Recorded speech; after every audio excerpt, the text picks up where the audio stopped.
Bonjour les enfants et bienvenue à une autre vidéo virtuelle de français. C'est moi, Madame Julie, et comme chaque semaine, je vais vous envoyer une vidéo explicative qu'on va travailler pendant la semaine. Alors, c'est parti. Alors, nous allons commencer pour comment écrire une lettre. D'accord? Quelle est la structure de la lettre? Numéro 1. Pour écrire une lettre, on écrit dans l'ordre suivant.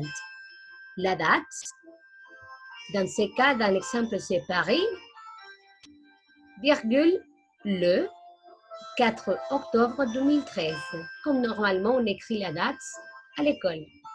Numéro 2, une formule pour s'adresser au destinataire, c'est l'introduction, d'accord? On peut commencer pour dire « Chère Paula, cher papa », d'accord? Rappelez-vous que « cher » avec « e », c'est pour le féminin, et « cher » pour le masculin, d'accord? Mon cher ami, c'est plus amical, plus informel pour s'adresser à un ami. Salut, coucou, ce sont des salutations générales. Numéro 3, les cordes de la lettre, ça veut dire les contenus, qu'est-ce que tu vas écrire. 4, une formule de politesse pour terminer, d'accord? Ça veut dire au revoir, bisous, bise, gros bisous, et à bientôt, amicalement, d'accord? Ça c'est pour dire au revoir. La signature, ça veut dire l'explicateur, la personne qui écrit la lettre, pardon. Les coordonnées, ça veut dire l'adresse du destinataire de la lettre. L'adresse doit être complexe, d'accord? Et ça, c'est la structure, d'accord?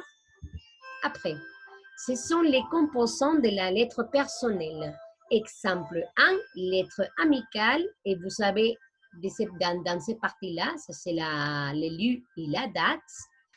À gauche, nous avons la formule d'ouverture, ça veut dire, comme j'ai déjà dit, on va dire bonjour, l'introduction. Après, c'est les cordes de la lettre. Normalement, on peut commencer pour dire je t'écris pour te dire, etc. D'accord? Par exemple, que je suis à Paris depuis une semaine. Ici, il fait froid, du canard et le soleil. D'accord? Ça, c'est qu'est-ce qu'on va dire. Après, la formule de politesse pour dire au revoir, dans ce cas, c'est à bientôt. Et finalement, ça c'est la formule de clôture, c'est-à-dire c'est la personne qui écrit la lettre.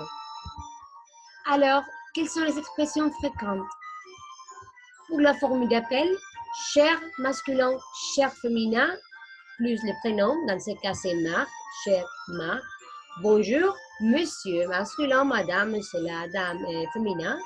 Bonjour Alice, salut, ça dépend du contexte. En attendant votre réponse, ça c'est la fin de la lettre. Par exemple, en attendant de votre réponse, ta nouvelle lettre, j'attends ta réponse, oui, pour finaliser. Si tu veux obtenir une réponse, tu dois écrire à la fin pour fermer la lettre, j'attends ta réponse. Alors, ici, nous avons la formule de politesse, ok, c'est pour dire au revoir. Amicalement, d'accord, amicalement, très amical pour les amis. Amitié, avec tout mon amitié, ça c'est le plus formel. À bientôt, à très bientôt, à plus. Bisous et je t'embrasse. Normalement, on va utiliser des formes familiales, informelles. D'accord? Comment se présenter? D'accord? Normalement, tu peux utiliser certains cas. Ce sont des conseils pour écrire une lettre. Préférences, les goûts, les sports, la lecture, l'internet, etc. D'accord? Quelles sont les activités que tu fais normalement? Exemple, c'est la structure physique d'une lettre, d'accord? S'il vous plaît, faites attention. Ok? Comment est-ce qu'on doit organiser chaque information, d'accord? Et aussi, c'est plus utilisable d'utiliser la lettre cursive, d'accord? Alors, les enfants, merci pour votre attention. Pour aujourd'hui, c'est tout. Et si vous avez des questions, n'hésitez pas à me demander, d'accord? On se voit à la prochaine, les enfants. Au revoir.